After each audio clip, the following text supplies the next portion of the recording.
Hey guys, it's Talon again, and we are back with another dungeon tanking guide. So we're going to be going over this 19 Halls of Atonement that we did with Bursting Explosive Tyrannical. But before we get into the video, as always, I just want to thank you guys for all the support that you've shown to this channel. And if you haven't subscribed yet, please go ahead and do subscribe to this channel. Click the like button on this video if it did help you out. It really does help this stream out. It is, again, my goal is to just continue to share this knowledge that is out there to help us all run dungeons better, to tank better, and just to have more fun and get more loot. So with that being said, let's go ahead and get into the dungeon. A couple of things first before we talk about the routing. Halls of Atonement is one of those that's a pretty easy dungeon at the lower key level, but as you get higher and higher, the timer does get really tight. So you want to be able to be pulling as big as you can in this first area, this open area, because if the mobs are all close together, it's a pretty dense pack. So we're able to pull things together and make a lot of time by making bigger pulls. Generally, you'll want to be saving your pride buff if you do opt to play prides to go into the shards of Halkias, as their thrash ability will hit pretty hard, especially on fortified weeks, and so it's just good to have the damage to kill it before it thrashes too much. So whatever your routing is, I do suggest that you're able to connect a lot of packs together, have those bigger pulls so that you can gain a lot of time in this area early on, so that as you go through and get to the second and third boss and then last boss, that you have plenty of time to finish those out and still time the key. This is one of those dungeons where I've seen a lot of different routing. I'd say there's definitely positives and minuses to all of them. I'm not really too focused on the exact route that we took today. We do, invis skip to the second boss, among other things that we do. And the main thing I want to focus on today is just how I tank specific mobs, and just a couple of pointers on how we can help our DPS, our healers, and how we can make this run more smooth as we tank it.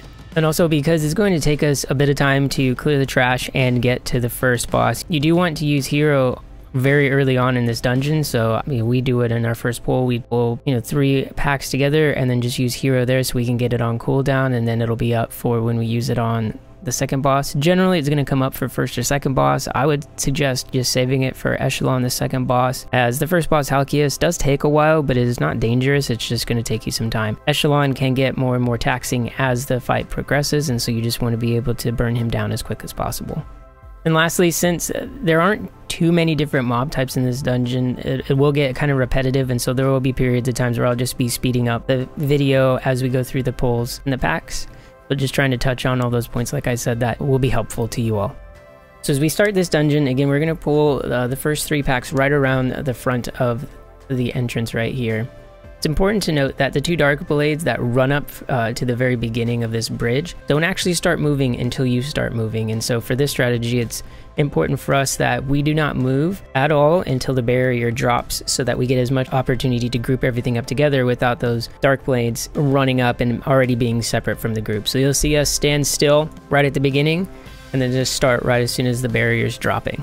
So here comes the Dark Blades. I'm going to gather this pack, the Houndsmaster Gargan pack, and then the Dark Blade and Obliterator here. I'm going to pop wings, pop the big defensive, use my Divine Toll, and group everything up. And then we hero and DPS them all down.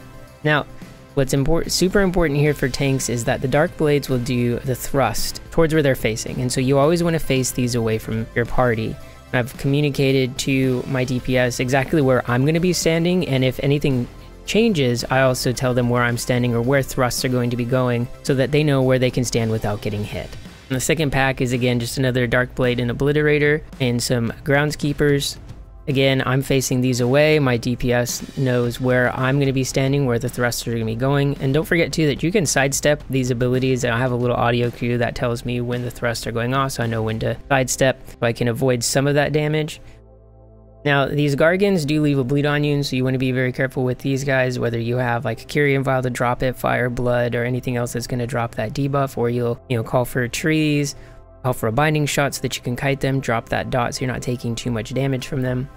And then, of course, focusing down the Houndsmaster so that he doesn't, buff the Gargans, make sure that his Loyal Beast cast doesn't go off so that you don't just fall over. Then, right as this pack's about to die, I get in position to grab the Gargoyle, so that can be controlled by our Venthyr.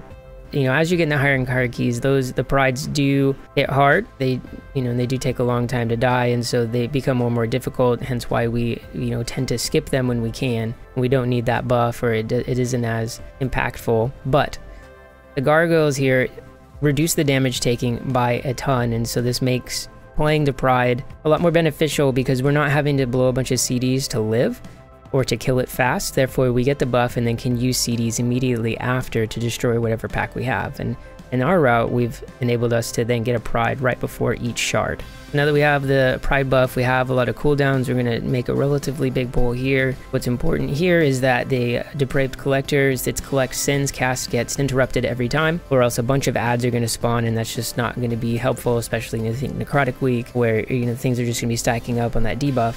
And then making sure that you are super healthy during this part, especially during the Thrash. Don't forget, for any ranged or any healers that are out there, that you can outrange this ability. It is 40 yards, so whenever you can, you want to be able to not take that damage. Again, same mobs here. We're going to have the Houndsmaster, the Gargans, and then the Darkblade and Obliterator, and use a little LOS to group them up. Once they're grouped up, I'm going to move a little bit out of the way so I can make sure I'm facing the thrust off to a way that it's not going to hit any of my party. After those dead, it is another little small pack to spawn Pride. So after we finish this Pride, it's going to be just exactly the same pull as we did with the first shard. And I know I've said it a lot, but as tanks, we need to make sure that we are rolling through our defensives, using them, whatever class you have, that you're using those defensives to keep yourself healthy, so that the healer can either be able to focus on all the other people in your party, especially during like a Thrash when damage is going out, or they, have time to just focus more on DPS. As this is a speed run, we want things to go faster. The more that the healer can DPS, the better everything else is. Make sure you're using your defenses proactively, not as reactions. Now we do pull these 2 packs from the bottom and bring them up. It does group them up really nicely. As a tank, I'm able to get the pack just below. It does take a little bit of practice knowing where you have to stand to hit those. The only thing we have to worry about is the patrol on the other side needs to be out of the way, or all of those are going to pull, and that's going to be probably a little too messy, especially since this is going to spawn our Pride. It's going to be overcount for us, and so it's just something to watch out for. Mainly the same pack, it's just Groundskeepers with the Huntsmaster and the Gargans. And don't forget to be utilizing the kit that's in your party too. If you have a Hunter, Binding Shot will really help. If you have a Druid, having them use Force of Nature with trees, it really helps out. It's just like an extra defensive. Any slows, Novas, Ursol's Vortex, any of those things is going to help you kite and stay out and stay, while you have aggro, and just take a lot less damage. So we're going to play the Pride into another shard pack. Nothing added onto this shard pack, just the same things again. We want to make sure that we have collections being taken care of. The Wicked Bolts, you want to be rolling through stuns. My Blinding Light's going to take care of them. We have interrupts going out on the Curses of Obliteration. There's a lot of damage that can go out here, and so we need to do our best to stop as many of those abilities as we can.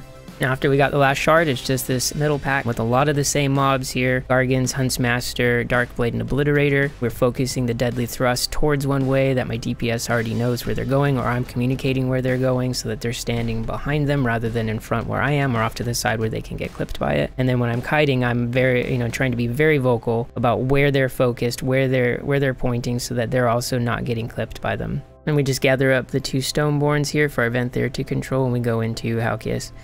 Halkias is a pretty simple boss. It has one tanking ability for us, it's Crumbling Slam. He's going to alternate Crumbling Slams on the tank and then one on the random party member.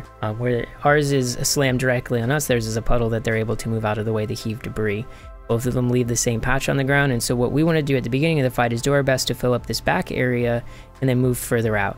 And so for me, it's going to be 1 on me, 1 on the party, then 1 on me, and then another on the party. And then either he'll cast 1 more on the tank and then do Refracted Sunlight, or just go to Refracted Sunlight. So if he does cast it on me, what I'll do is I'll try to position myself just far enough out of the way so there's room to move from the last puddle that you can see out there. And then as soon as he slams me, I'll drag the boss directly on top of that slam so that gives everybody enough room to move around in a circle. And if I'm lucky, once it's done, I'm able to come back into this little alcove and drop another one there. Sometimes he will cast the Crumbling Slam immediately after Refracted Sunlight, and it won't actually get completely on top of you. It'll be closer to the boss, so you just have to be careful for that. And right now, again, it's just going to be 1 on me, 1 on the party, then another on me, and then another on the party. And so I'm just trying to be very vocal about where I'm going to be moving to, so that I've tucked those in the back, and then I'm going to start dragging him a little further out so that everybody has room to kite around the boss during refracted sunlight. You see there, he did not do the third one on me, just went straight to refracted sunlight. Other than that, it's just rinse repeat on this boss. You're just really trying to focus on getting those crumbling slams really tucked into the corner to give yourself as much room as possible, and then just being very vocal, because remember, the crumbling slam does splash damage to anybody around you, and so if anybody's close to you, I'm like, hey, don't stand on me, don't be next to me, because I don't want them to take that damage as well. And after that boss, we're just going to take one of these packs on the stairs and then one viz after.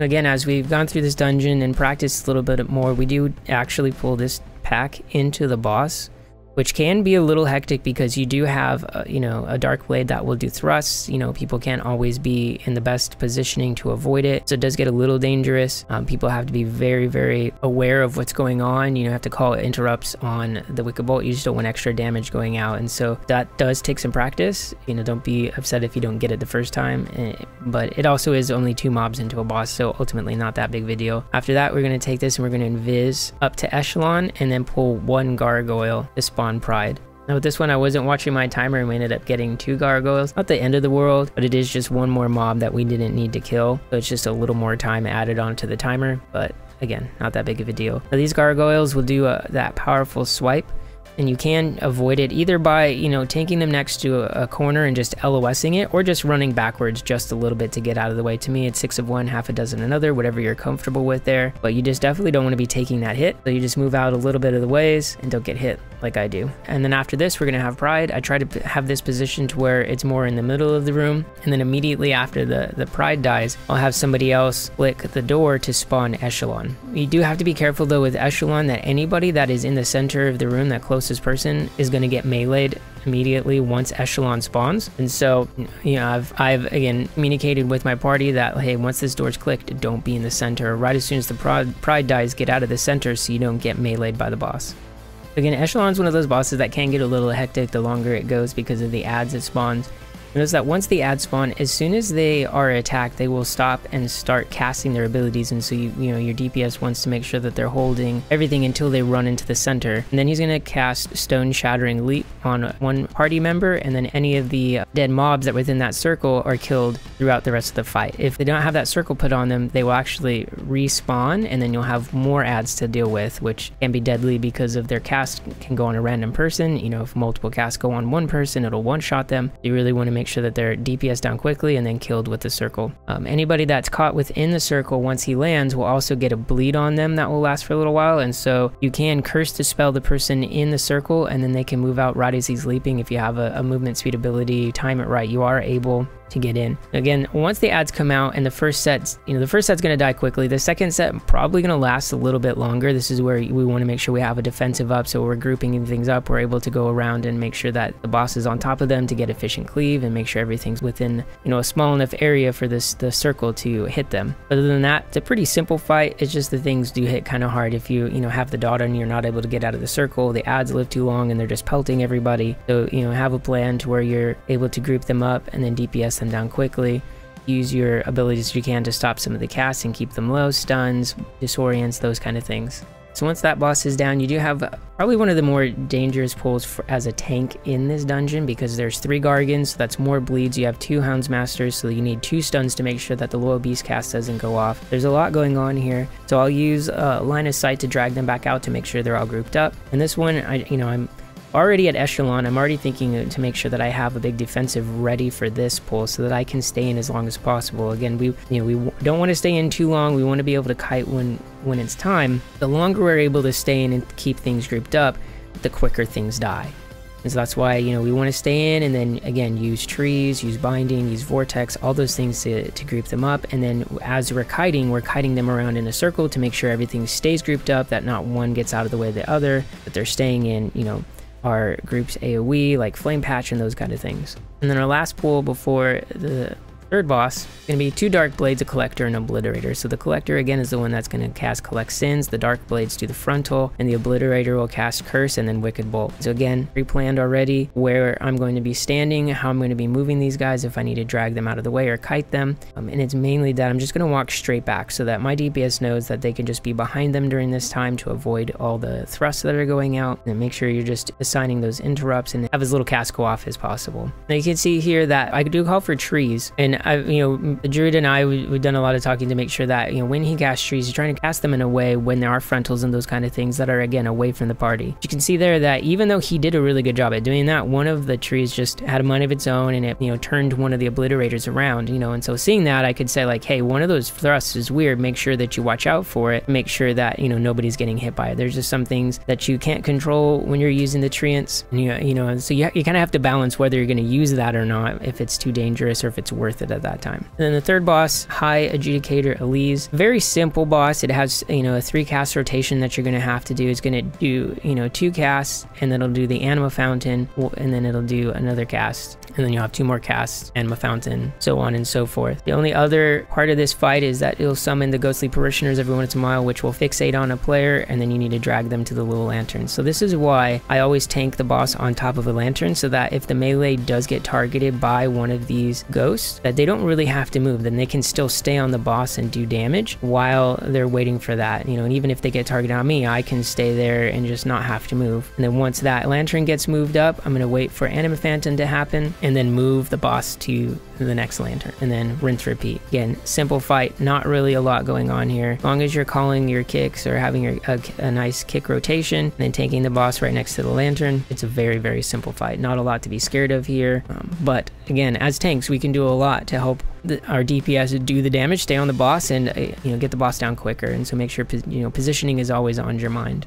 Then right after High Adjudicator Aleez, we have the little mini boss, Inquisitor Cigar, and all these tormented souls. So for every tormented soul that's lived, eventually he's going to do a Dark Communion cast that will drain their energy and then replenish his health to full. So most often you're going to opt to just kill as many tormented souls as you can in this time, so that he has less health to replenish. Now, this is a explosive week, and so it does get kind of hectic. We make sure that people are in their quadrants watching explosives where they are, and just kind of have to pre-plan that.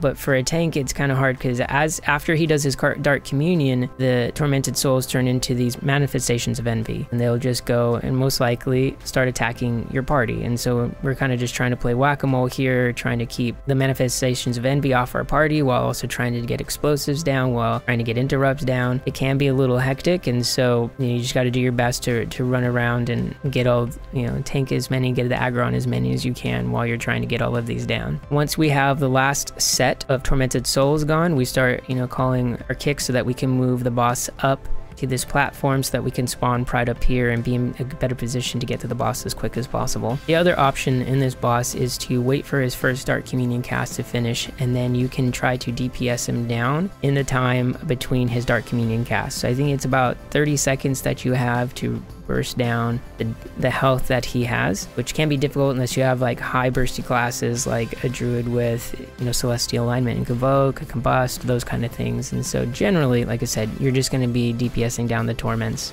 Once we deal with this pride, we go in to the last boss, Lord Chamberlain. It does have a fair amount of abilities here. The main one for us is tanks, called Stigma of Pride. This places a dot on us that ramps up over time. And so it does shadow damage every 3 seconds for 18 seconds. The damage is then increased by 30% for every tick. And so if you're going to use a defensive for that ability to reduce the damage, you want to make sure you're doing it later in the progression of the dot, or just be ready to, if you have heals or those kind of things as your abilities, that you're using those, that you're ready for that ability to ramp up over time.